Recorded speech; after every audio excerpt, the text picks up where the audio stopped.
네, 안녕하세요. 영원 강사입니다. 네, 이번 시간에는 저번 시간에 배웠던 비교연산과 논리연산 이 두 가지를 배웠었는데 요거 실습을 한번 진행해 볼 거예요. 일단은 논리연산보다는 비교연산이 조금 더 간단했었기 때문에 요거 먼저 살펴보도록 하겠습니다.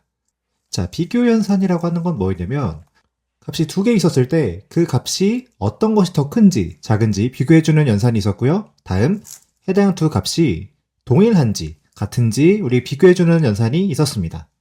네, 예를 들면 이런 거예요. 예컨대 우리가 어떤 좌변과 우변의 값을 비교해주고 싶었을 때 이꺽쇠 또는 이꺽쇠를 통해서 이 대소를 비교해줄 수가 있습니다. 예를 들면 우리가 5랑 2를 비교하고 싶어요. 이랬을 때 이 꺽쇠를 해주게 되면 왼쪽이 더 큽니까? 라고 물어보는 거겠죠. 그랬을 때 이 값을 한번 찍어보면 당연히도 2보다는 5가 더 큰 값이 되니까 이 결과는 true가 나오게 될 겁니다. 자, 이랬을 때에 이 비교연산이라고 하는 건 중요한 포인트가 있었습니다. 이 비교연산의 결과는 항상 불 타입이었다 라고 하는 것이 중요한 포인트였었어요. 그래서 우리가 이거 말고도 이렇게 꺽쇠를 바꿔주게 되면 이때는 이게 거짓인 조건이 되겠죠.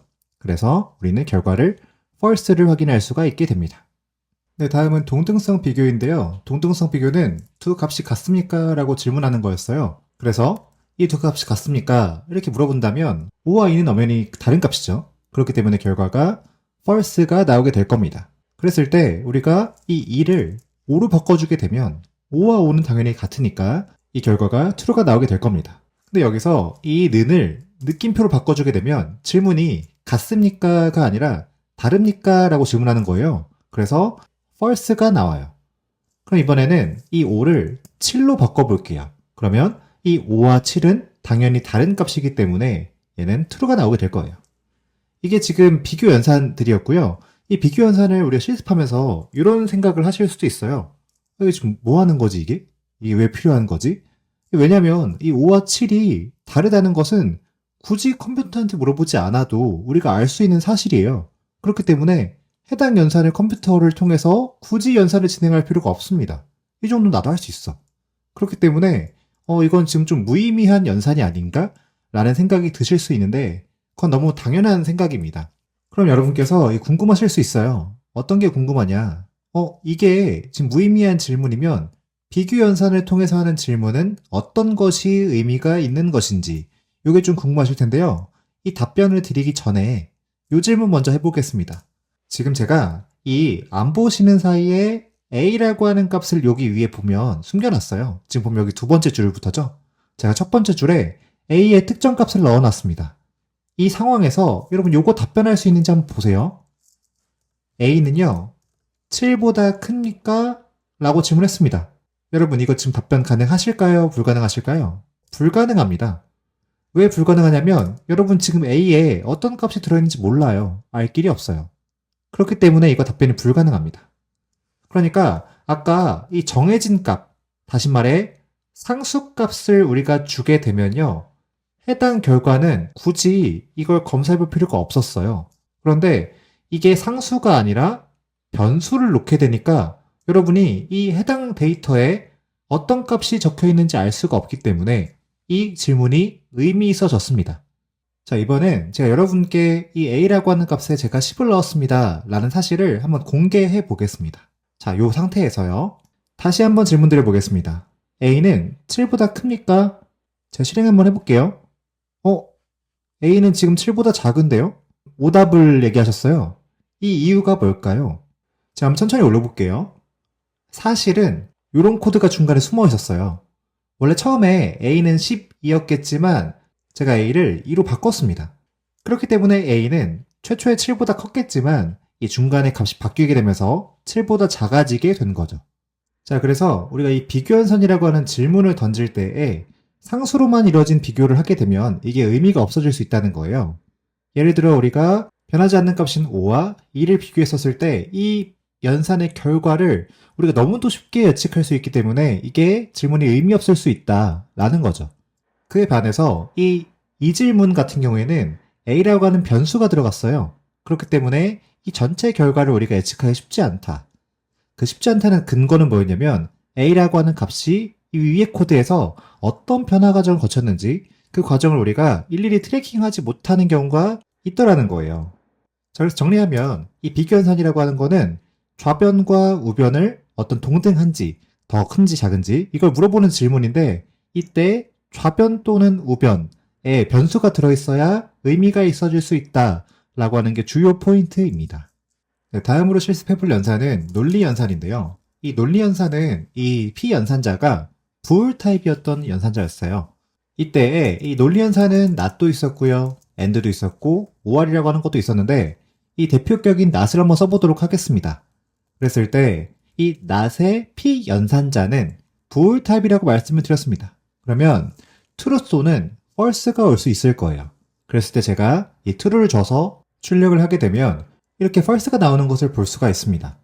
이 true가 아니게 되니까 false로 바뀌는 거죠. 그러면 제가 이번에는 true를 false로 한번 바꿔볼게요. 그랬을 때 이 false가 아닌 거니까 이렇게 반대로 true가 나오게 될 거예요. 이게 바로 not이었고요. 이 and와 or도 볼 건데, 저는 마지막에 이 and와 or은 단축평가라고 하는 게 상당히 중요하다 라고 말씀을 드렸어요. 그래서 요거는 별표를 여러 개 치고 싶은데 요걸 좀 보도록 하겠습니다. 단축평가를 보려면 and나 or를 써줘야 돼요. and나 or. 일단 and 상황을 보겠습니다. 일단 이 and라고 하는 녀석은요, 이 좌변과 우변에 부울 타입이 와야만 우리가 연산이 진행 가능할 거예요. 그래서 테스트 삼아서 제가 이 왼쪽에는 true라고 하는 값을 주고요, 뒤에는 false라고 하는 값을 주도록 하겠습니다. 근데 우리가 진료표를 통해서 봤듯이 and라고 하는 연산은 둘 다 true일 때만 true를 뱉고요, 나머지의 경우는 전부 다 false를 뱉어주는 친구였어요. 그러면 지금 같은 경우에는 둘 다 true는 아니니까 얘는 이렇게 false가 나오게 될 겁니다. 자, 이번엔 순서를 바꿔서 이 true랑 false를 한번 바꿔볼게요.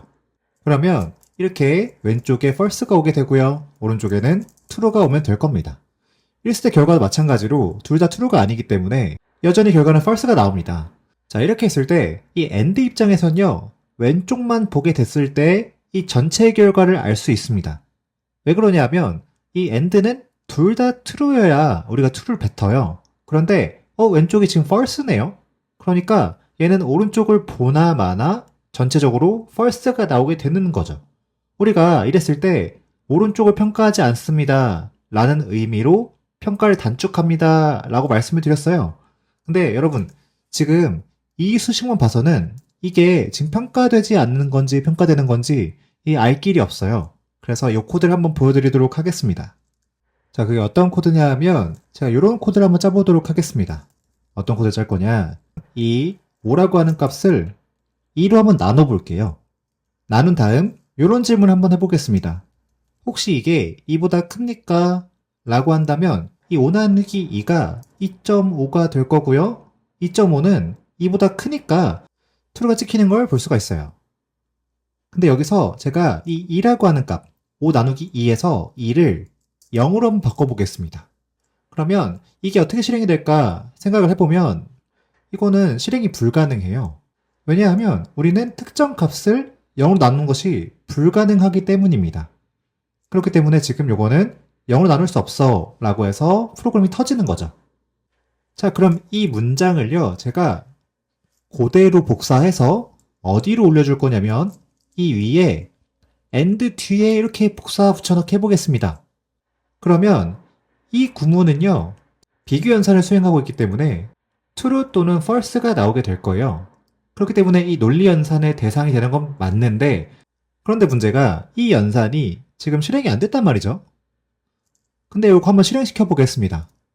실행을 시켜보면 이거 false로 잘 나와요.